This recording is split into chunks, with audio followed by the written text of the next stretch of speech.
C'est-à-dire qu'il parle de capitalisme inversé à partir des années 70, qu'en réalité, en effet, les années 70, avec cette révolution microélectronique, donc, portent en surface et de manière éclatante l'autocontradiction interne que se pose lui-même le capitalisme, c'est-à-dire qu'il évacue du travail pour le remplacer par les machines.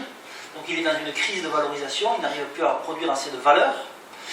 Et donc ce capitalisme-là, en quelque sorte, qui est en crise dans les années 70, est quasiment en bout de souffle.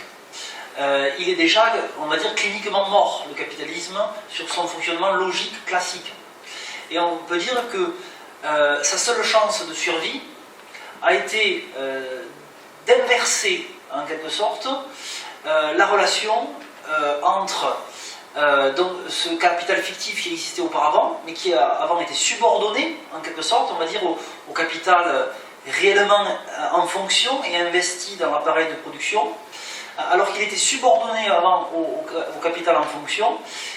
Il va désormais se subordonner le capital en fonction, le capital productif. C'est-à-dire qu'il est inversé.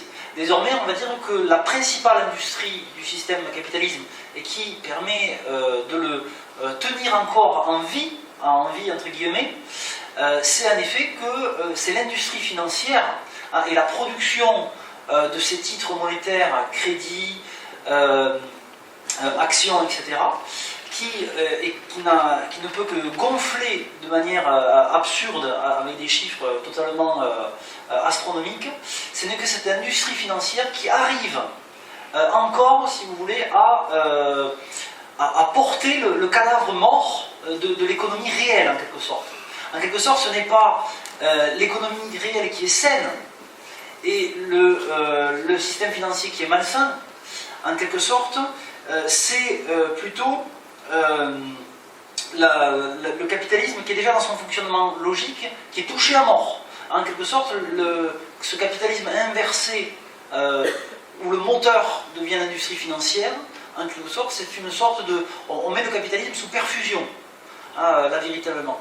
Donc il ne faut pas, il me semble, penser que l'énorme croissance de la superstructure financière depuis les années 70, il ne faut pas penser que c'est ça la cause de la crise, comme on l'entend souvent aujourd'hui.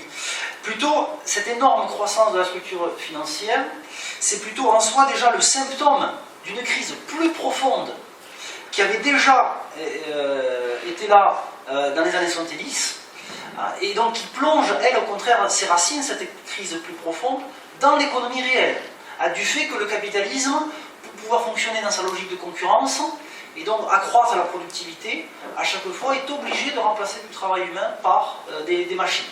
Donc voilà. Donc aujourd'hui, hélas, on peut penser que la critique dominante se focalise trop sur la finance, et pas du tout sur finalement le fonctionnement logique du capitalisme.